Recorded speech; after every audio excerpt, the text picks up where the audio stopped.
அனைவருக்கும் வணக்கம். ஓம் நமச்சிவாயா. இன்னைக்கு நம்ம பார்க்க போற ஜாதகம் வந்து காய்கறி மற்றும் பழக்கடை வச்சு கோடிகள் சம்பாதிச்ச ஒரு ஜாதகம் தான். ஜாதகம் வந்துட்டு இருக்குது. லக்னம் விருச்சிக லக்னம். லக்னத்திலே சனி, 3ஆம் இடத்துல செவ்வாய் உச்சம், 4ஆம் இடத்துல குரு, 5ஆம் இடத்துல ராகு, 11ஆம் இடத்துல வந்து சூரியன் கேது, 12ஆம் இடத்துல புதன் சந்திரன் சுக்கிரன். இதுதான் ஜாதக அமைப்பு. ஒரு ஜாதகத்துல அன்றாட அழுகக்கூடிய, அதாவது அன்றாட அழியக்கூடிய பொருட்களான ஒரு 2 நாள் 3 நாள் கூட தாங்காத பொருட்களை வச்சு வியாபாரம் பண்ணணும்னா சந்திரன் வலுத்திருக்கணும். பால் பொருட்கள், கூல்ட்ரிங்க்ஸு, வாட்டர் கேனு, காய்கறி, பழம், பூவு, இந்த மாதிரி எல்லாமே வந்து சந்திரனோட இது அடிப்படையில் தான் வரும். ஒருத்தங்க காய்கறி கடையில், எல்லாரும் காய்கறி கடை வச்சிடலாம், அதில் கோடிகளை சம்பாதிக்க முடியும்னா சந்திரன் வந்து பரிபூர்ண சுபத்துவமாக இருக்கணும். இப்போ இந்த ஜாதகத்தை பார்த்தீங்கன்னா லக்னத்தில் சனி உட்கார்ந்து இருக்கிறதுனால கடுமையான பிடிவாத குணத்தை கொண்டவராக இருப்பார். அதே மாதிரி விருச்சிக லக்னத்தோட குணமே வந்து கோவ குணம் தான். பார்த்தீங்கன்னா செவ்வாய் உச்சனாகி சனியோட பார்வையில் உட்கார்ந்துருக்கார், கடுமையான கோவக்கார நபர்.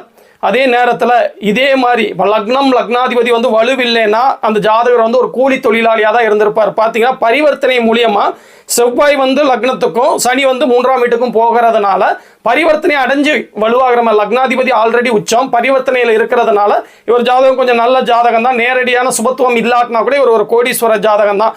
பார்த்தீங்கன்னா 12ஆம் இடத்துல உள்ள பரிபூர்ண சுபத்துவத்தின் காரணமாக கிட்டத்தட்ட 600 கிலோமீட்டர் பிறந்த ஊரை ஒட்டி வந்து இவர் வந்து நகர்த்திடுச்சு. இவருக்கு வந்து எப்படி காய்கறி தொழிலில் எப்படி ஒரு கோடீஸ்வரன் ஆகிறார் பாருங்க. சந்திரன் புதன் சுக்கிரனோட இணைஞ்சி குருவோட பார்வையில் பரிபூர்ண சுபத்துவம் வளர்பறை சந்திரனா இருக்காரு. கிட்டத்தட்ட வேற எந்த பாவிகள் தொடர்பும் வந்து சந்திரனுக்கு கிடைக்கல. இந்த சுபத்துவத்தின் காரணமாக தான் இந்த தொழிலில் இவர் வந்து கோடிகளில் வந்து சம்பாதிக்க முடிஞ்சது. பார்த்தீங்கன்னா இப்போ இவருக்கு நடந்துட்டு இருக்கிறது புதன் திசை நடந்துட்டு இருக்குது. புதன் திசை என்ன இருந்தாலும் அட்டமாதிபதி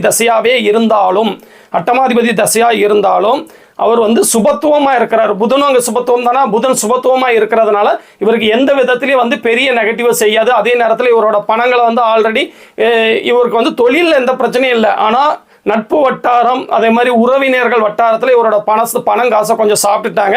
இருந்தாலும் இவர் வந்து கீழ்நிலைக்கு வந்துடல. உடனே கடன் காட்சிக்கு வந்து நடுத்தருவெல்லாம் நிப்பாட்டலை. என்ன காரணம்னா சுபத்துவமாக இருக்கிறதுனால அதை உடனே வந்து சரி செஞ்சு அதை இப்போ வந்து அதை ஒரு சரி பண்ணின நபர் தான்.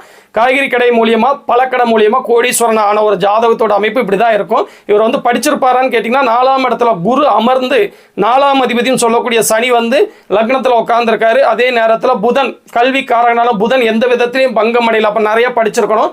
ஆனால் வந்து இவர் படிக்கிறதுல இன்ட்ரெஸ்டான நபர் தான். இப்போ கூட ஒரு விஷயங்களை வந்து சுலபமாக புரிஞ்சு கொள்ளக்கூடிய நபர் தான், படிக்கக்கூடிய நபர் தான். ஆனால் பார்த்தீங்கன்னா குரு திசை முடிஞ்சதுக்கப்புறம் வர்ற சனி திசை வந்து எந்த விதமான சுபத்துவமும் இல்லாமல் இருந்ததுனால இவருக்கு வந்து படிக்க விடாமல் உழைப்பை நோக்கி கொண்டு போய் உழைப்பில் தான் வந்து இவர் முன்னேறி இருக்காரு. இருந்தாலும் புதனின் சுபத்துவம் காரணமாக 10th வரைக்கும் படிச்சிருக்காரு. அதாவது குரு திசை நடந்த வரைக்கும் அவர் படிச்சிருக்காரு. அந்த குரு திசையில் வந்து இவர் வந்து பார்த்தீங்கன்னா கணிதத்தில் வந்து சிறந்து விளங்கினார். 100க்கு 100 மார்க் வாங்குவேனாரு. இப்பவும் ஒரு எலக்ட்ரானிக்ஸ் பொருளையோ ஒரு கம்ப்யூட்டர் அறிவையோ எதுனாலும் உடனே சொல்லிக் கொடுத்தவனையோ புரிஞ்சுக்கிடக்கூடிய ஒரு நல்ல நபராக தான் இருப்பார். கணக்கு வழக்கெல்லாம் அத்துப்படியாக இருக்கும் இவருக்கு.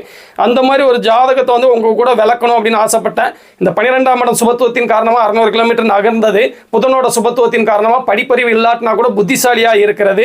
அதே நேரத்தில் வந்து இந்த கோப குணங்கள் வந்து செவ்வாய் சனி தொடர்பு, கோடீஸ்வரன் ஆகிறதுக்கு பரிவர்த்தனை கிரகங்களோட அமைப்புகள், இந்த மாதிரி பல விஷயங்கள் வந்து உங்க கூட பகிர்ந்துக்கிடணும்னு ஆசைப்பட்டேன். அதே நேரத்தில் செவ்வாயோட பாவத்துவம் வந்து இவருக்கு டிபார்ட்மெண்டல் ஸ்டோர் அதை வந்து எடுபட வைக்காது, அது பண்ண வேண்டாம்னு சொல்லி அறிவுறுத்தின ஜாதகம். பழக்கடை காய்கறி கடையில் வந்து நல்ல கோடிகளில் சம்பாதிக்கக்கூடிய இந்த அட்டமாதிபதினு சொல்லக்கூடிய புதன் திசை சுபத்துவமாக இருக்கிறதுனால வந்து 12ஆம் வீடான விரயஸ்தானத்தில் உட்காந்து 6ஆம் வீட்டோட தொடர்பில் இருக்கிறதுனால கடன் விஷயத்தில் வந்து கொஞ்சம் ஜாக்கிரதையாக இருக்குன்னு சொல்லப்பட்ட ஜாதகம். அதே நேரத்தில் சுக்கிரனுடைய வீட்டில் விரயஸ்தானத்தில் உட்காந்து சுபத்துவமாக இருக்கிறதுனால சுப விரயங்கள்னு சொல்லக்கூடிய கார் வாங்குறது, வீடு கட்டுறது, அது லக்ஸரியஸான வீடு கட்டுறது, இந்த மாதிரி அமைப்புகளில் நல்ல வாய்ப்புகளை வந்து புதன் திசை வழங்க தான் செய்யும். இதே மாதிரி இன்னொரு நாள் ஒரு நல்ல ஜாதகத்தோட வந்து நான் மீட் பண்ணுறேங்க. ஓம் நமச்சிவாயா.